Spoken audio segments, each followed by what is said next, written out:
Hi everybody, welcome to my channel Frugalisama. My name's Sam and this is where I talk about all things sewing. So today I've got a quick review of the Sewing for the Soul book by Jules Fallon. She is the designer behind Sew Me Something patterns. So if you're new here, welcome. If you haven't already subscribed, if you could please consider subscribing. I usually have videos talking about sewing on a budget, so making sewing accessible to everyone, whether that's in terms of cost or skills. And occasionally bring out book reviews and what have you, and tips and tricks videos as well. On the Fridays I do Frugal Fridays, that's looking at free patterns that I found for a week, and sometimes I do top 10 patterns as well. And today is just a quick book review. So I'll just give you a bit of background about this book, and this was actually sent to me by an Instagram pal of mine, Ruth. I have actually met Ruth as well, so she is in the Yorkshire area, and she very, very kindly said, just received this book, I absolutely love it, I think you'd love it too, can I send it to you? And I thought, how lovely is that? That is really, really kind, Ruth, thank you. I had actually seen it advertised and I had thought about perhaps putting it on my birthday list next month, so I thought that was a really kind thing to do. And she did say, you know, if you want to do a review of it you can, but there's no pressure. And Ruth's not connected with Sew Me Something, not that I know of anyway. She just enjoyed the book and wanted to share it, so I thought I'll give you my thoughts about it and just run you through what's in the book as well. So I love the premise of this book. It is actually divided into seasons, and it's divided into 4 sections, and it's sewing and it's cake baking too. So you've got 12 sewing projects in it, 8 actual patterns and then a few draft your own ones, and then you've got 4 cake patterns, one for each season, and with each cake pattern then comes a drink as well. So far I've made the woven tea pattern and I've made the lemon drizzle cake. Both have been very successful, apart from I might have put the lemon drizzle cake in the oven a little bit too hot, but that's me, user error. So yeah, first impressions are actually really, really good.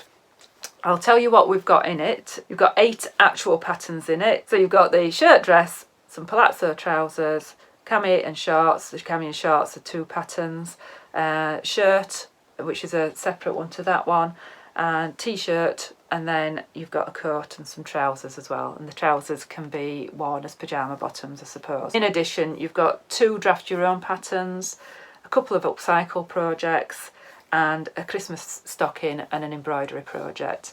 And I think the premise of this is that each month she starts with a slow project. So in spring she starts with the shirt dress pattern, and you know, depending on the speed that you sew, you can add to it as you go along.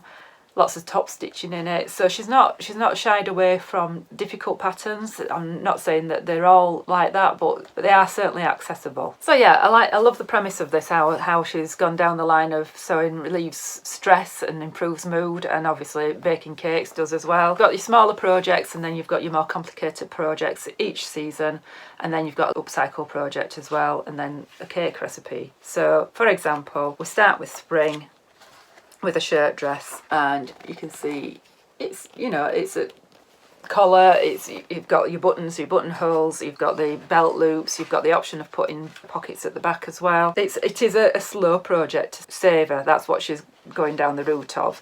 But then she's got other little projects that are going to be quicker for you to complete, or little embroidery projects. So the pattern that I tried was the woven tea, which is this one here. And what you can't appreciate from that photograph is the details in the sleeves here, which are gathered into a cuff, into a bias-bound cuff. So you draft this yourself by taking your own measurements, plotting it onto a piece of paper, and it doesn't take long at all actually. All you've got for sewing wise are your shoulder seams, your side seams, because there's no inset sleeves, and then your bias binding and your hem, and you're done. I did actually use my own elastic gathering technique for gathering the sleeves into the cuff there. The instructions were really, really good, really clear. How to draft it onto the paper was really clear. You've got your drafting instructions there, and how to sew it. And all the sewing instructions have got little diagrams with the occasional photograph. But yeah, on that photograph you can't actually see that those sleeves are gathered. So when I was drafting it out, I thought, oh, this sleeve looks really, really wide. And actually started bringing it in a little bit, and then I realised that that's what she was doing. So I should have read the instructions first, shouldn't I? That's the woven tee and the shirt dress, that's your first one. And then there's a little embroidery project there that you can actually add to that t-shirt. And then the cake recipe for spring is the chocolate cake. there, and you've got the homemade mocha latte for the drink. So the summer project are the palazzo pants, and I think these are absolutely gorgeous. They're great for if you want to pretend to be Coco Chanel. Made in a white linen here, and yeah, they're lovely. And I think these will definitely be second on my list. I did actually message Jules about what the height were drafted for, because I couldn't find anywhere in the book what height these were drafted for. And she just suggested that with me being 5'9", to add a couple of inches to it. So I assume that she's drafting for somebody more sort of between 5'5" and 5'7". And there's a lot of fabric in these palazzo pants. You can see from the layout plans there, quite wide. So you're gonna have to be sure about your length before you cut into your fabric with these. So yeah, they're fitted at the waist. You've got a couple of pleats. You've got pockets. So she does give you an easy instruction on how to install the fly on that one as well. It's sized for sizes 32-inch bust up to a 49.25-inch bust, up to a 52.5-inch hip. But you've got some self-drafted patterns in there, so you can draft those to yourself.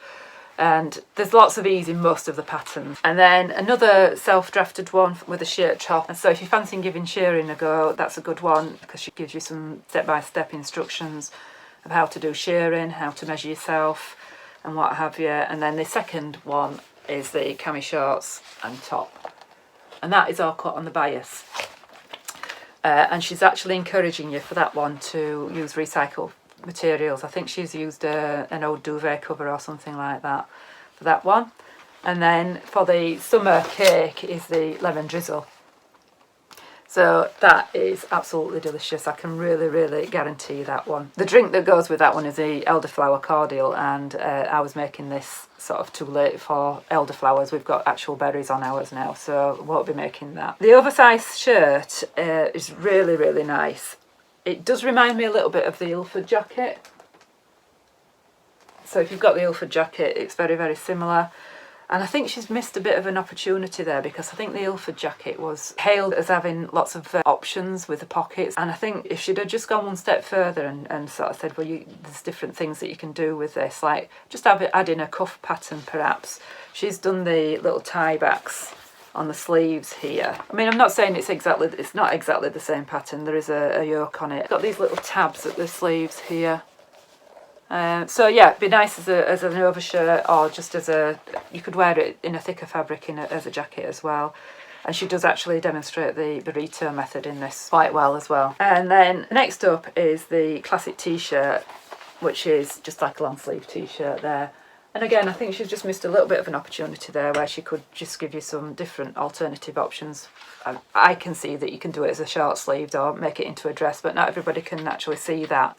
So I think that's the only jersey fabric pattern in the book. And then you've got an upcycling project in the blanket there, where she's suggesting you use old jumpers, which is a good one. And then you've got the apple cake, which looks absolutely delicious, and that's going to be my second cake, I think. Hot cider nog as a drinks option, and then this beautiful winter coat, which is the winter project along with the trousers. So she's calling these drawstring trousers. Look like pyjama bottoms to me. You can put elastic in as well. And then a little Christmas stocking project as well. And then fruitcake and mulled wine as your recipes for winter. Some really lovely seasonal sews and bakes there. The patterns are on some really lovely thick paper and really clearly marked.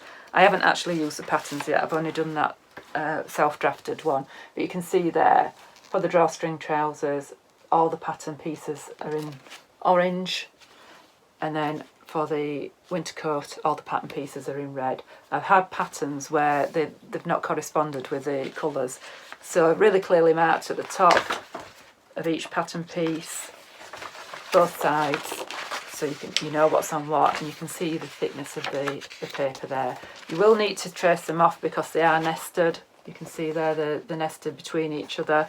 All sizes are on one, but it's nothing like a birder pattern or anything like that. So my observations of it really are that it's a really, really lovely book. It would be fantastic as a gift with this one. So just a couple of things that I've observed, and that is, one is the writing is quite small. Somebody pointed this out to me, and my eyesight for reading is actually quite good, so it didn't really perturb me too much. But the writing is quite small, so you'll need your glasses on to read it. And the other one is there are actually no models in here. Now that's positive and negative, I think. I think I like to see clothes displayed on somebody, on a real person.